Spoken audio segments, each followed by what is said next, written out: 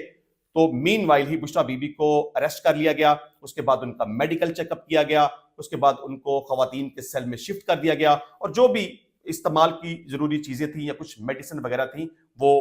وہاں پر پہنچا دی گئیں۔ اچھا، اس کے ساتھ ساتھ یہ بھی بتا دیں کہ عمران خان صاحب بڑے کمیٹڈ تھے اور بڑے ڈٹرمنٹ تھے۔ انہوں نے کہا کہ مجھے اس سے کوئی فرق نہیں پڑتا کہ مجھے سزا سنا دی گئی ہے، مجھے سزا ہی سنائی جانی تھی، مجھے پتا تھا اس بات کا، کیونکہ معاملات جو طے نہیں ہو رہے تھے۔ تو خان صاحب نے کہا کہ اس میں کوئی ایسی گھبرانے والی یا ایسی کوئی ڈرنے والی بات نہیں ہے، انہوں نے پہلے بھی میرے خلاف جھوٹ پر مبنی کیسز بنائے تھے، اب بھی میرے خلاف انہوں نے یہ جھوٹا کیس بنا دیا ہے، مجھے پہلے اس بارے میں پتا تھا کہ یہ مجھے سزا دیں گے، لیکن اس سے کوئی فرق نہیں پڑتا، یہ سزا ختم ہو جائے گی۔ اور پاکستان تحریک انصاف کے وکلاء نے بھی یہ اناؤنسمنٹ دی ہے کہ اب ہم اپیل میں جائیں گے، ہماری اپیل تیار ہے اور ہمیں 100% آنریبل ہائی کورٹ سے ریلیف ملے گا، عمران خان صاحب کی اس میں رہائی ہوگی، بشریٰ بی بی کی رہائی ہوگی۔ اچھا، آپ کو یہ بھی بتا دیں کہ 190 ملین پاؤنڈ ریفرنس کے کیس میں عمران خان کی آلریڈی بیل ایکسیپٹ ہو چکی ہوئی تھی آفٹر اریسٹ، اور بشریٰ بی بی کی بیل بیفور اریسٹ آلریڈی ہی منظور ہو چکی تھی، لیکن چونکہ آپ ان کو سزا سنائی گئی، خان صاحب پہلے ہی جوڈیشل کسٹڈی میں تھے، اور اس کے ساتھ ساتھ بشریٰ بی بی کو بھی گرفتار کر لیا گیا۔ اچھا، اب ایک امپورٹنٹ کرنے والی بات یہ تھی کہ اس کیس کا فیصلہ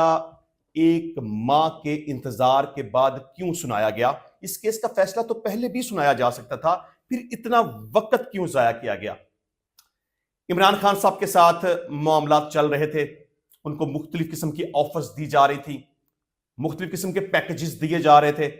کہ آپ یہ کر لیں، آپ وہ کر لیں، آپ کو ریلیف دے دیں گے۔ مثال کے طور پہ آپ کو ہاؤس ریسٹ میں بھیج دیتے ہیں،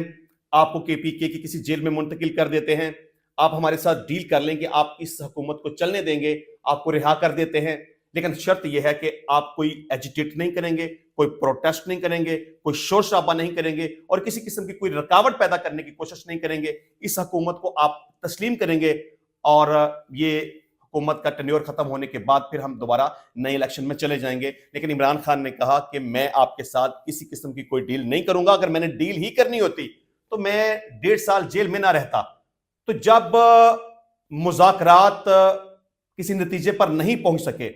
جب عمران خان نے ڈیل کرنے سے انکار کر دیا، یہ بار بار ٹائم دیا جا رہا تھا، آج تاریخ ہے، کل تاریخ ہے، پرسوں تاریخ ہے، مسلسل نیگوشیٹ ہو رہے تھے معاملات، ڈیل کرنے کی کوشش کی جا رہی تھی، عمران خان کو مختلف قسم کے پیکیجز دیے جا رہے تھے، اور ان کو کنونس کرنے کی کوشش کی جا رہی تھی کہ جناب آپ ڈیل کر لیں، اپنا بلا کریں، ہمارا بھی بلا کریں، آپ کے خلاف جو کیسز ہیں وہ واپس لے لیتے ہیں، آپ جوڈیشل کمیشن کی بات کرتے ہیں وہ بھی بنا دیتے ہیں، جو 9 مئی اور 26 نومبر کے تحریک انصاف کے لوگوں کو گرفتار کیا ان کو چھوڑ دیتے ہیں، آپ کے خلاف کوئی نیا مقدمہ نہیں بنائیں گے، آپ کو گھر بھیج دیتے ہیں، جیسا آپ کہتے ہیں آپ کے ساتھ کر لیتے ہیں، لیکن شرط صرف ایک ہی ہے کہ آپ نے اس حکومت کو تسلیم کرنا ہے، اس کو چلنے دینا ہے، کوئی ایجیٹیشن آپ نے نہیں کرنی، کوئی پروٹیسٹ، احتجاج، لانگ مارچ، دھرنا، جلوس، کسی قسم کی کوئی ایسی کاروائی آپ نے نہیں کرنی، اور خاموش رہنا ہے۔ تو عمران خان نے کہا کہ کچھ بھی ہو جائے میں خاموش نہیں رہ سکتا، جو صحیح بات ہے وہ میں کروں گا، اور میں کسی بھی صورت میں کمپرومائز نہیں کروں گا۔ اگر میں نے کمپرومائز ہی کرنا ہوتا تو مجھے کوئی ضرورت نہیں تھی کہ میں 1.5 سال جیل میں گزارتا، اب میں نے اپنے کیسز بھگت لیے ہیں، اور یہ جو کیس ہے جس میں آپ سزا دینا چاہتے ہیں مجھے اس سے بھی کوئی فرق نہیں پڑتا، اس سے بھی مجھے ہائی کورٹ سے ریلیف مل جائے گا۔ اگر عمران خان ڈیل کر لیتا تو عمران خان کی رہائی ہو جانی تھی، لیکن چونکہ عمران خان نے ڈیل نہیں کی اور وہ اپنی بات پہ ڈٹا رہا، اور اس نے یہ بھی کہا کہ جتنا جیل میں مجھے رہنا پڑا میں رہوں گا، مجھے اس سے کوئی فرق نہیں پڑتا۔ تو ڈیفینیٹلی جب بات بنی کوئی نہیں، ڈیل ہوئی کوئی نہیں، عمران خان ان سے مانا کوئی نہیں، اور کوئی بھی بات ماننے کے لیے وہ تیار ہوا کوئی نہیں، تو پھر یہی ہونا تھا، سزا ہی ہونی تھی۔ لیکن چلیں، اس کیس کا کوئی مستقبل نہیں ہے، اس کی کوئی ورتھ نہیں ہے، جیسے یہ ہائی کورٹ میں جائے گا ٹائم لگ سکتا ہے، مہینہ، 2 مہینے، 3 مہینے، واٹ ایور، لیکن الٹیمیٹلی اس کیس نے ختم ہونا ہے، اس میں عمران خان اور بشریٰ بی بی کی بریت ہونی ہے، اور عمران خان اور بشریٰ بی بی کی اس میں رہائی ہونی ہے۔ اگر ہم مذاکرات کے حوالے سے بات کریں تو جس طرح سے بیرسٹر گوہر علی خان صاحب کی چیف آف آرمی سٹاف کے ساتھ ملاقات ہوئی، جس طرح سے پاکستان تحریک انصاف اور حکومتی مذاکراتی ٹیم کے ساتھ یہ جو مذاکرات کا سلسلہ چل رہا ہے، یہ اس کو آپ تقریباً ختم سمجھیں. میں پہلے بھی کافی دفعہ اس پہ اپنی بات کر چکا ہوں کہ یہ ڈرامہ ہو سکتا ہے, تماشا ہو سکتا ہے, دو نمبری ہو سکتی ہے, حکومت کی طرف سے رنگ بازی ہو سکتی ہے, ڈیلنگ ٹیکٹ استعمال کریں گے. کل جو پاکستان تحریک انصاف نے جو اپنے چارٹر آف ڈیمانڈز حکومت کے سامنے رکھے تھے, تو اس پر رانا ثناء اللہ نے جو پریس کانفرنس کی ہے, حالانکہ وہ حکومت کی طرف سے مذاکراتی ٹیم کا حصہ ہے, تو میں سمجھوں گا کہ اس سے بڑی ابزرڈ, سٹوپڈ, بےہودہ اور بیوقوفی پر مبنی بات ہو ہی نہیں سکتی کہ ایک طرف آپ مذاکراتی کمیٹی بناتے ہیں اور ابھی اس پر کوئی معاملات ہوئے کوئی نہیں, اتحادیوں کے ساتھ آپ کا مشورہ ہوا کوئی نہیں, آپس میں جو مذاکراتی ٹیم تھی انہوں نے آپس میں کوئی صلاح مشورہ کیا کوئی نہیں, اس کا کوئی ریٹن فارم میں کوئی جواب دیا کوئی نہیں, اس حوالے سے کوئی نیگوسیشن یا کوئی بات چیت ہوئی کوئی نہیں. اور جیسے ہی ریٹن فارم میں مسودہ حکومت کے پاس آیا ہے, رانا ثناء اللہ صاحب نے وہاں پہ ایک پریس کانفرنس کر دی, اور پریس کانفرنس میں اس نے کہہ دیا کہ یہ بھی غلط ہو گیا, یہ بھی جھوٹ ہو گیا, یہ بھی بے ایمانی ہو گئی, ایسا بھی نہیں ہو سکتا, ویسا بھی نہیں ہو سکتا, یہ سارے کا سارا جھوٹ کا پلندہ ہے وغیرہ وغیرہ. تو میرا خیال ہے کہ حکومت تو کل ہی جو رانا ثناء اللہ صاحب نے اپنی پریس کانفرنس کی, اس میں پاکستان تحریک انصاف کو تقریباً 100% آپ یہ سمجھ لیں کہ جواب دے چکی ہے کہ آپ کے جو بھی معاملات ہیں, جو بھی مطالبات ہیں, جو بھی ڈیمانڈز ہیں, اس پر ہم عمل نہیں کریں گے. جب ایک بندہ خود ہی کہتا ہے کہ آپ کی تمام ڈیمانڈز غلط ہیں اور آپ کی کوئی بات صحیح نہیں ہے اور کوئی بات بھی قابل قبول نہیں ہے, تو پھر وزیر اعظم کا کمیٹی بنانا یا حکومت کی طرف سے مذاکراتی کمیٹی بنانا یا اتحادیوں کی تماد میں لینے کی بات کرنا یا اس کے جواب دینے کی بات کرنا, یہ سب بالکل فضول باتیں ہیں. فی الحال جو صورتحال ہے, حکومت کے ساتھ جو مذاکرات کا سلسلہ چل رہا تھا اس کو آپ ختم سمجھیں, اور چیف آف آرمی اسٹاف کے ساتھ جو بریسٹر گوہر علی خان صاحب کی ملاقات ہوئی ہے اور جو سمجھا جا رہا تھا کہ شاید اب حالات کچھ بہتری کی طرف جائیں گے, اس کو بھی آپ فی الحال ختم سمجھیں. آپ یہ سمجھ لیں کہ عمران خان پہلے دن سے لے کے آج تک جس سٹانس پہ کھڑا تھا, جس موقف کو, جس بیانیے کو لے کر کھڑا تھا, ابھی بھی وہیں پر کھڑا ہے, اور حکومت کے ساتھ اور اسٹیبلشمنٹ کے ساتھ وہ کوئی بھی ڈیل کرنے کے لیے, دیکھیں مذاکرات ایک الگ بات ہے اور ڈیل کرنا ایک الگ بات ہے, کسی قسم کی ڈیل کرنے کے لیے تیار نہیں ہے. اگر خان صاحب ڈیل کر لیتے تو آج جیل سے باہر ہوتے, لیکن چونکہ انہوں نے ڈیل نہیں کی تو انہیں جیل میں رہنا پڑا اور بشرا بی بی کو بھی گرفتار ہونا پڑا. اچھا جی, اس کے علاوہ جو عمران خان اور بشرا بی بی کو سزا ہوئی ہے, اس حوالے سے حکومت کا جو موقف ہے وہ یہ ہے کہ پارلیمنٹ ہاؤس کے باہر میڈیا گفتگو کرتے ہوئے عطا تارڑ کا کہنا تھا کہ القادر کیس میں مذہب کارڈ استعمال کیا گیا. عمران خان عدالت میں ٹھوس شبہات پیش کرنے میں ناکام رہے, ریفرنس میں سنائی گئی سزا میرٹ اور قانون کے مطابق ہے. انہوں نے کہا کہ 190 ملین پاؤنڈ پاکستان کی تحریک کا میگا کرپشن کیس تھا. ڈیفنس کونسل نے سیاسی طور پر اس کیس کو لڑا. فیصلے میں کہا گیا ہے کہ وکیل صفائی بے گناہی کے ثبوت پیش نہیں کر سکے, رشوت, کرپشن اور ڈاکہ ثابت ہو چکا ہے.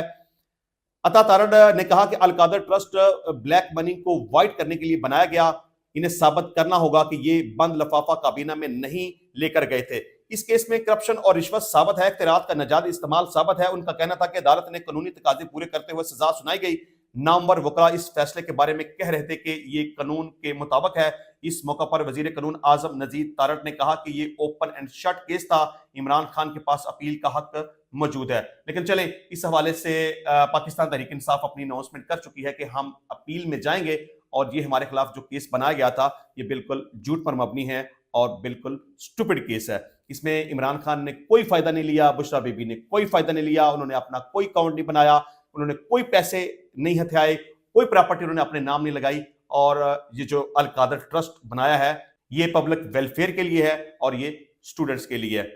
اور اپیل میں جائیں گے تو یہ کیس ختم ہو جائے گا, عمران خان اور بشرا بی بی کی بریت ہو جائے گی. اچھا جی, اب ڈسکس کریں گے کہ عمران خان اور بشرا بی بی کے خلاف 190 ملین پاؤنڈ کا ریفرنس ہے کیا, اور جب سے یہ کیس شروع ہوا ہے اس وقت سے لے کر اب تک اس میں کیا کاروائی ہوئی ہے. عمران خان اور بشرا بی بی پر الزام ہے کہ انہوں نے 190 ملین پاؤنڈ پاکستان منتقل ہونے سے قبل ایسٹ ریکوری یونٹ کے سربراہ شہزاد اکبر کے ذریعے پراپرٹی ٹائکون سے خفیہ معاہدہ کیا, جسے اپنے اثر و سوق سے وفاقی کابینہ میں منظور بھی کروا لیا. سابق مشیر برائے احتساب شہزاد اکبر نے 6 دسمبر 2019 کو نیشنل کرائم ایجنسی کی رازداری ڈیڈ پر دستخط کیے۔ بشرا بی بی نے عمران خان کی غیر قانونی سرگرمیوں میں اہم کردار ادا کیا اور 24 مارچ 2021 کو بطور ٹرسٹی القادر یونیورسٹی کی دستاویزات پر دستخط کر کے عمران خان کی مدد کی۔ یہ میں اس کیس کو ڈسکس کر رہا ہوں کہ جو کیس بنا کر عدالت میں پیش کیا گیا، یعنی کہ 190 ملین پاؤنڈ ریفرنس کا کیس جو تیار کیا گیا اور احتساب عدالت میں اس کو پیش کیا گیا، جس پر یہ ٹرائل ہوا اور عمران خان اور بشرا بی بی کو سزا سنائی گئی۔ اس میں عمران خان اور بشرا بی بی کے خلاف جو الزامات لگائے گئے ان کو میں ڈسکس کر رہا ہوں۔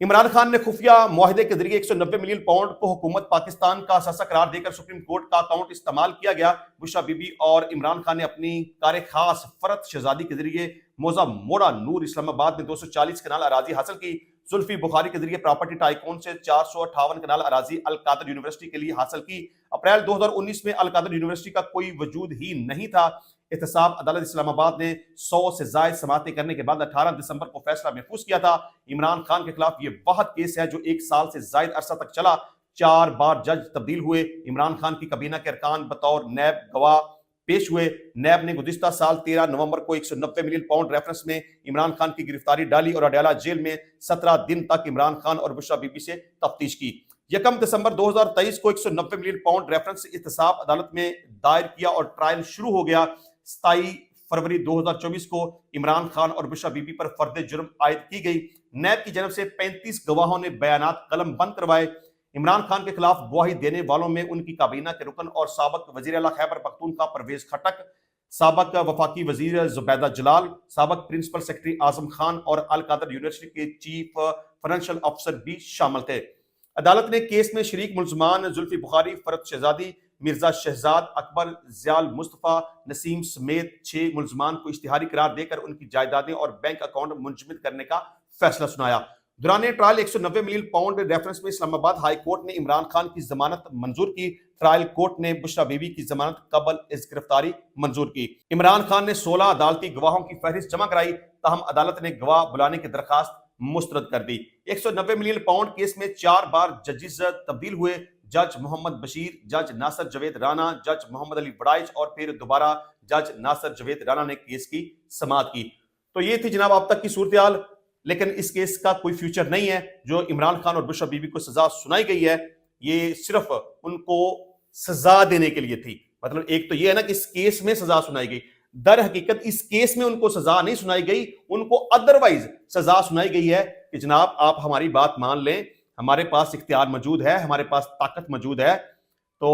آپ ہماری بات اگر نہیں مانیں گے تو آپ کو جیل میں رہنا پڑے گا۔ لیکن عمران خان فی الحال اس وقت تک